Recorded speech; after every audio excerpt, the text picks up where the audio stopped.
Wala na extension ng voter registration para sa 2025 elections at ayon sa Commission on Election po yan. Bukas naman, araw ng Martes, ang pagsimula ng filing ng Certificate of Candidacy o COC.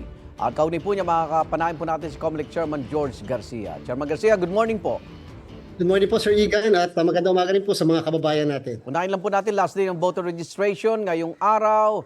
Ilan pa inaasahan nating hahabol na botante at may mensahe po kayo sa kanila? Sir Igan, sa ating palagay, medyo na-accomplish na natin yung projection na 3 milyon na mga bagong botante. Kung meron bang dumadagsa sa ating mga registration site, noong Sabado hanggang ngayong araw na to, palagay natin yan yung mga magpapa-reactivate ng kanilang registration sapagkat meron nga po tayong nakita na 5.37 million na mga deactivated voters sapagkat hindi sila nakaboto ng dalawang magsunod na eleksyon. Sa kasalukuyan, mga 66 million, Sir Igan, ng ating registered voters. Ang projection kasi ng COMELEC, 70 million. Yung pong 66 million hanggang July 15 pa lamang po yun. So wala pa yung July 16 hanggang September 30 na mga nagparehistro. Yan po yung mga idadagdag natin. Hopefully, makareach tayo kahit man lang 68 million bilang mga botante sa 2025. Nalinis na ho ba listahan? Wala na mga double registrants, Chairman? Ginawa na po tayong cleansing na tinatawag noong unang batch ng registration. May nakita po tayong mga 300,000 na double or multiple registrants. At syempre, yung mga susunod na batch naman ay gagawin din natin ng cleansing na tinatawag upang malinis talaga mawala yung mga 2 beses nagparehistro o ilang beses nakarehistro. Wala na extension, Chairman. Wala na po extension ng registration, Igan. Subalit dyan po sa lugar sa atin po sa may bandang Northern Luzon na kung saan talagang binabagyo at napakalakas ng ulan, pinagkatiwala natin sa mga local COMELEC ang pagdidesisyon na isuspinde at hindi ituloy ang registration ngayong araw na ito at kung magkakaganon ay sila rin ang bahala na maggawad ng isang araw o ilang araw na extension depende sa kung ilang araw ang suspension ng pasok doon sa mga lugar na yan. Opo. Kaugnay naman po ng paghahain bukas, simula na ng COC, Certificate of Candidacy. Kamusta ho paghahanda ng COMELEC dito? Tama po, Igan, October 1 to 8 ang filing ng Certificates of Candidacy mula alas 8 ng umaga hanggang alas 5 ng hapon. Sa Bangsamoro, Igan, ay nireset natin ang filing.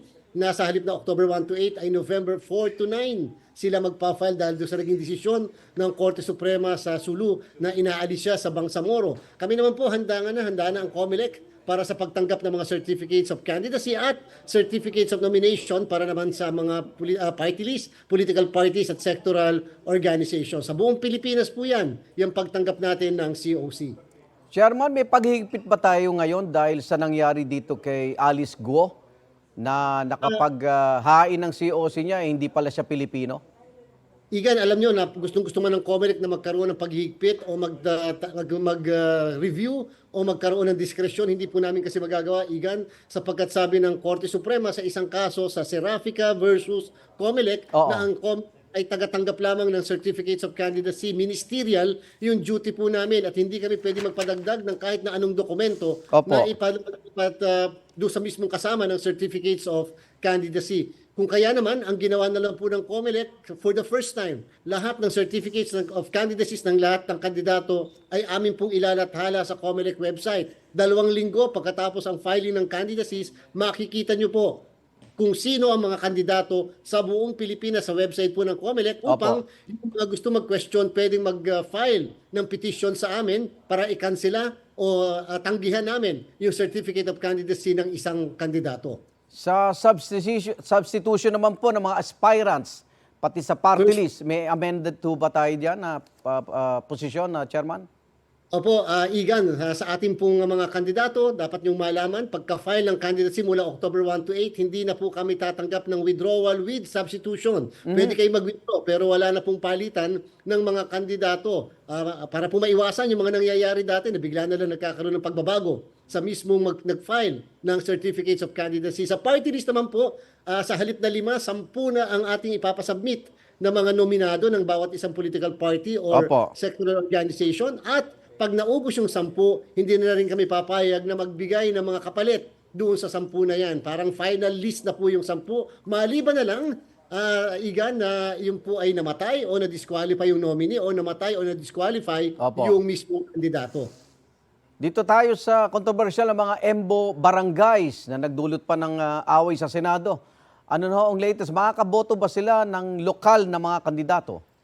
nag-issue na po kami ng resolusyon patungkol sa mismong 10 barangays ng dating Makati na napunta sa Taguig. Sabi namin, makakaboto sila una sa atin pong senador, party list at sa mga local position. Kasama na rin po, Igan, ang sangguniang panlunsod. Ngayon po, sinabi rin namin na yung pong 10 barangay sinati ng 3 at 7 sa 2 distrito ay pwede makapag-file ng certificates of candidacy yung mga taga dyan para doon sa 1st district at saka sa 2nd district. Asahan nyo po, ngayong araw hanggang bukas ay mag-i-issue ang COMELEC ng resolusyon patungkol sa kung makakaboto ba ang mga botante ng 10 barangay sa 1st district o sa 2nd district ng Taguig.